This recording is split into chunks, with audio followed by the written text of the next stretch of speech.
Assalamualaikum warahmatullahi wabarakatuh. Innal hamdalillah nahmaduhu wa nasta'inuhu wa nastaghfiruh wa na'udzu billahi min syururi anfusina wa sayyiati a'malina.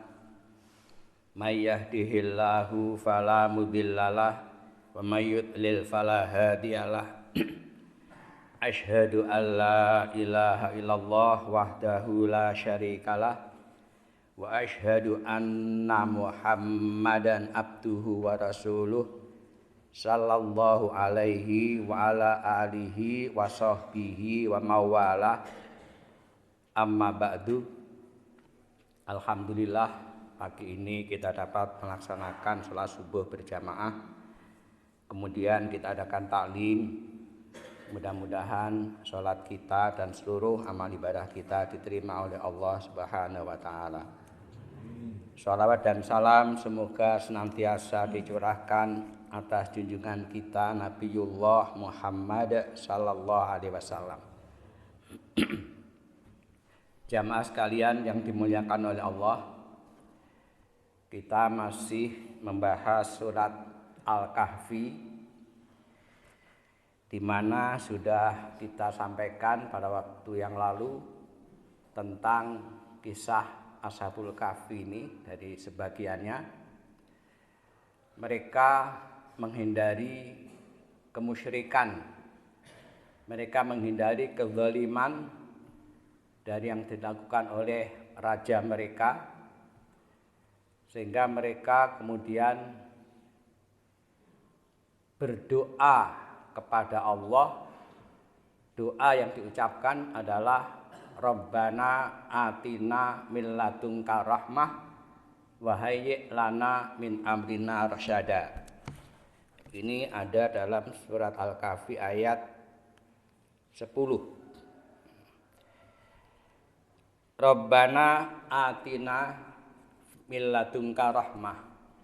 Ya Rabb kami, berilah kepada kami dari sisimu rahmah.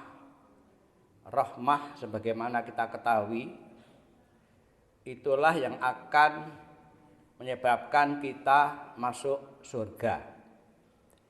Bukan sekedar amal soleh kita, bukan. Memang gak seimbang. Kalau di surga itu kita mendapatkan kenikmatan yang luar biasa. Apa yang kita minta, apa yang kita inginkan, Allah memberikan kepada kita. Itu enggak seimbang jika dibandingkan dengan amal ibadah yang telah kita lakukan. Oleh karena itulah tepat kalau dikatakan bahwa kita masuk surga itu tidak mengandalkan amal ibadah saja, tidak. Itu terlalu kecil. Tapi rahmat Allah lah. Sehingga doa yang bagus kali ini, Rabbana atina min ladunka rahmah. Ada dua macam rahmah yang sering kita sampaikan. Yang pertama, rahmah yang bersifat umum, yang mencakup seluruh makhluk Allah, kepada manusia yang mukmin maupun yang kafir, kepada binatang maupun kepada tumbuh-tumbuhan, semua oleh Allah diberi rahmah. Artinya segala kebutuhan mereka, makanan, minuman, kemudian pakaian, kemudian tempat tinggal dan lain sebagainya, untuk manusia itu semua diberikan oleh Allah, baik orang mukmin maupun orang kafir. Tapi ada rahmah yang langgeng, yang khusus bagi mukmin, yaitu surga. Surga itu tidak untuk orang kafir. Orang kafir boleh mereka itu hidup di dunia ini dalam keadaan senang, kaya, sehat, berilmu, tetapi tidak punya hak untuk mendapatkan rahmah yang bersifat langgeng, yaitu di surga nanti. Itu bedanya. Tapi orang mukmin barangkali ada yang di dunia ini hidupnya senang dan di akhirat juga senang. Ada yang mungkin di dunia ini hidupnya agak sengsara, secara ekonomi mungkin lemah, Tetapi ada harapan, yaitu rahmah yang bersifat abadi, yaitu surga. Wa hayyi' lana min amrina rasyada. Dan sempurnakanlah petunjuk yang lurus bagi kami dalam urusan kami. Jadi oleh Allah, di samping mereka dikaruniai iman, mereka juga mengharapkan rahmat dan petunjuk yang lurus dalam segala urusan mereka. Doa mereka oleh Allah dikabulkan, sehingga mereka itu selamat dari kezaliman yang dilakukan oleh raja mereka maupun oleh para pendukung-pendukungnya. Fabarabna ala adhanihim fil kahfi sinina adada. Maka kami tutup telinga mereka di dalam gua itu selama beberapa tahun. Telinganya ditutup supaya tidak mendengarkan suara-suara dari luar gua. Entah suara petir misalkan ketika hujan, itu tidak terdengar. Karena tidak mendengar suara-suara dan ditutup oleh Allah telinga mereka, sehingga mereka bisa tidur nyenyak. Kalau telinganya tidak ditutup oleh Allah, masih bisa mendengar suara-suara yang ada di luar, tidur tidak akan nyenyak. Ini maksud dari Allah menutup telinga mereka. Jadi supaya mereka itu bisa tidur nyenyak selama sinina adada, beberapa tahun, yaitu 309 tahun. Tsumma ba'atsnahum lina'lama ayul hizbaini ahsa bima labithu amada. Kemudian kami bangunkan mereka agar kami mengetahui manakah di antara kedua golongan itu yang lebih tepat dalam menghitung berapa lamanya mereka tinggal di dalam gua.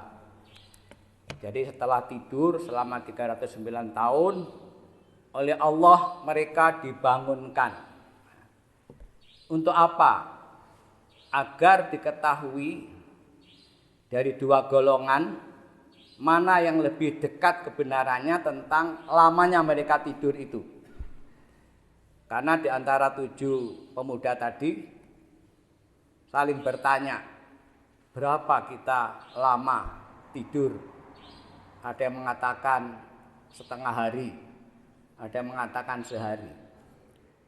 Memang itulah tidur ya. Meskipun ratusan tahun, tapi perasaannya sebentar. Sama dengan besok ketika hari kiamat. Orang saling bertanya, kita itu berapa lama ya berada di alam barzah? Ada yang mengatakan hanya sebentar saja, yaitu hanya waktu pagi. Ada yang mengatakan waktu sore. Sebagaimana di dalam surat An-Nazi'at, di sana mereka mengatakan ka'annahum yauma yarona lam yalbathu illa asyiyatan aw duhaha. Ka'annahum seolah-olah mereka itu ketika melihat kiamat itu hanya tinggal di dunia hanya sebentar. Asyiyatan aw duhaha. Tinggal selama di alam barzah itu seperti hanya sebentar saja, asyiyatan aw duhaha. Hanya pada waktu sore saja atau pada waktu pagi. Ini perasaan. Kita pun sama nantinya. Jadi kalau Ashabul Kahfi selama 309 tahun merasa hanya sehari atau setengah hari, nah itu wajar, perasaan ya. Tapi kenyataan tidak sama dengan perasaan. Nahnu naqussu 'alaika naba'ahum bil haqq innahum fityatun amanu bi rabbihim mazidnahum huda. Kami, kata Allah, menceritakan kepadamu Muhammad kisah mereka dengan sebenarnya. Sesungguhnya mereka adalah pemuda-pemuda yang beriman kepada Tuhan mereka, dan kami tambahkan petunjuk kepada mereka. Jadi inilah yang sebelumnya ditanyakan oleh dua orang dari suku Quraisy, tanya kepada pendeta Yahudi di Madinah tentang cerita itu. Kemudian oleh pendeta Yahudi suruh menanyakan kepada Nabi Muhammad SAW tentang 3 hal. Yang pertama cerita tentang Ashabul Kahfi ini. Yang kedua cerita tentang seorang laki-laki penjelajah yang mempersatukan dunia barat dan timur, yaitu Dzulqarnain. Yang ketiga tentang ruh. Kalau Muhammad bisa menjawab, dia adalah seorang nabi. Nah, ketika 2 orang tadi tanya kepada Rasulullah, jawab Rasulullah adalah, besok pagi saya jawab. Beliau tanpa mengatakan insya Allah. Nah, ini yang kesalahan beliau. Memang beliau pun juga bisa berbuat salah. Maka oleh Allah tidak diturunkan wahyu sampai 15 hari. Nah, beliau gelisah sekali waktu itu. Baru kemudian diturunkan wahyu itu, disebutkan di sini, nahnu naqussu 'alaika naba'ahum bil haqq innahum fityatun amanu bi rabbihim zidnahum huda. Inilah cerita Ashabul Kahfi ini kemudian Allah sampaikan kepada Muhammad Rasulullah sallallahu alaihi wasallam. Yang kedua adalah yang tadi kisah seorang laki-laki adalah Dzulqarnain. Dia seorang raja yang cerdas, yang memiliki beberapa macam ilmu tentang politik, pemerintahan, ilmu tentang perang, ilmu teknik, dan termasuk kimia. Dia menguasai, karena dia ingin mempersatukan antara timur yaitu Persia dan barat yaitu Romawi, yang terus perang, yang korbannya itu ribuan. Dzulqarnain ini ingin mempersatukan 2 kerajaan ini jadi satu dan dia menjadi rajanya. Maka dia menjelajah dulu ke daerah barat yang disebut Maghrib. Maghrib itu tempat tenggelamnya matahari, yaitu kalau sekarang Maroko, ya, Maroko. Di sana dia menjumpai sebuah bangsa yang zalim, yang saling membunuh, yang kuat membunuh yang lemah, sehingga mereka yang lemah ini merasa teraniaya, tidak bisa nyaman hidup mereka. Maka ada 2 pilihan bagi Dzulqarnain. Yang pertama, mereka itu diperangi. Yang kedua, mereka dididik supaya sadar. Maka yang dipilih oleh Dzulqarnain adalah diperangi. Yang zalim dibunuh oleh dia, sementara orang-orang yang soleh dilindungi. Nah, setelah orang-orang yang zalim itu dihabisi oleh Dzulqarnain, kemudian dia tegakkan di sana sebuah kekuasaan di bawah kendali dia, maka mereka hidup dengan aman, tentram. Ya. Setelah itu ke arah timur sampai ke India. Di situ pun dia melihat ada bangsa yang masih telanjang, yaitu bangsa Hindustan. Nah, bangsa ini juga saling membunuh juga. Maka oleh Dzulqarnain, mereka itu juga diperlakukan seperti pada waktu menghadapi bangsa Maghribi tadi. Sampai bisa ditegakkan di situ suatu keadilan, kemakmuran, dan mereka bisa hidup beradab di bawah kekuasaan Dzulqarnain. Nah, kemudian dia ke arah utara. Ke arah utara itu ke Armenia. Ke Armenia dan Azerbaijan. Nah, di sana itu ada 2 gunung ya. yaitu Gunung Armenia dan Azerbaijan. Di antara dua gunung ini ada bangsa yang tinggal di situ, yaitu bangsa Armenia itu. Nah, bangsa ini hidupnya merasa tertekan karena mereka bersebelahan atau berdekatan dengan bangsa yang namanya Ya'juj dan Ma'juj. Nah, bangsa Ya'juj dan Ma'juj ini terkenal kuat, sering menyerang bangsa Armenia ini, menyerang, membunuh. Begitu Dzulkarnain datang, mereka sudah kenal dari berita mulut ke mulut tentang kehebatan Dzulkarnain, sehingga minta tolong kepada Dzulkarnain, bagaimana kalau misalkan saja antara bangsa Armenia ini dengan Ya'juj Ma'juj tadi diberi batas tembok yang tidak bisa ditembus oleh siapapun. Kemudian Dzulkarnain waktu itu ditawari, berapa upahnya? Kami akan sediakan upahnya. Dzulkarnain mengatakan, aku tidak butuh upah. Ya, aku tidak butuh upah. Kalian pokoknya siap membantu bekerja. Siapkan, antara lain yang disiapkan adalah kayu bakar, kemudian besi, kemudian baja, kemudian arang. Itu siapkan, nanti akan saya buatkan tembok raksasa yang kuat, yang tidak mungkin bisa hancur kecuali kehendak Allah. Setelah disiapkan, dinyalakanlah api, kemudian besi dipanaskan dan dicor dengan baja, terus bekerja siang malam, jadilah tembok, ya, tembok raksasa. Kalau mau melihat silakan pergi ke sana. Tembok raksasa ini tidak bisa ditembus oleh siapapun. Jadi akhirnya bangsa Ya'juj dan Ma'juj yang kejam itu sekarang masih berada di dalam tembok itu. Karena nanti kalau kiamat datang barulah mereka keluar. Ya. Ini upaya Dzulkarnain. Kemudian dia terus ke arah selatan. Sama bangsa-bangsa yang mereka itu zalim, yang zalim dihancurkan, yang soleh dipertahankan, sampai kemudian mereka menyatu, ya. Menyatu di bawah kekuasaan Dzulkarnain.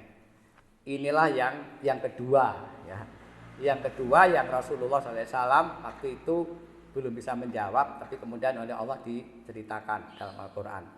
Yang ketiga masalah ruh, ya.